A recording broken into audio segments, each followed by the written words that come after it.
म्हणे रवी किरण महाराज म्हणतं काय म्हणे तुम्हाला युट्यूबला बराच कीर्तन ऐकत म्हणतं बरं मन बापली पुण्यतिथी करण्याशी कीर्तन ठेवून असे म्हणतं चालीन भाऊ त्या भाऊने मला तारीख सांगी मी बारी बारी तारीख लिहिली नाही आता मला जायचं कार्यक्रमाला फक्त प्रसंग असा होता मी गाडी बिडी काय लिहू नये गाडी बिडी उलटीच नाही म्हणेशी मी बसना प्रवास करू एसटीनं आता एसटीचा प्रवास करायचा म्हणल्यावर 2 दिवस आधी त्या भाऊचा फोन आला मला महाराज म्हणतं काय तारीख घ्या माशाना म्हणता हो ना दादा मग म्हणे महाराज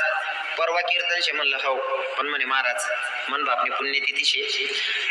बसली मंडळवाला जेवण सांगेल शे म्हणतं बरं तुम्ही बी जेवण लिया म्हणे म्हणतं मग इसू भाऊ पण जेवणले काय बनाव म्हणे महाराज म्हणतं करा ना भाजी पोळी काहीतरी हो महाराज पहिल्यांदा कीर्तनकार जेवण जो काहीतरी चांगलं सांगावं म्हणे म्हणतं भाऊ 1-2 भाजी बनायटा मटणी भाजी बिजी म्हणतो मटणी उसळ बेसन हो महाराज पहिल्यांदा विरायनात म्हणे तुम्ही मग म्हणतो भाऊ बासुंदी पापडी कट टाक 1-2 भाजी बनव काय म्हणे महाराज मग तुला का बुतडा लवलो जीव करस म्हणजे कीर्तनकार काय खातस आई बी माहिती तुला उलगेल वावरली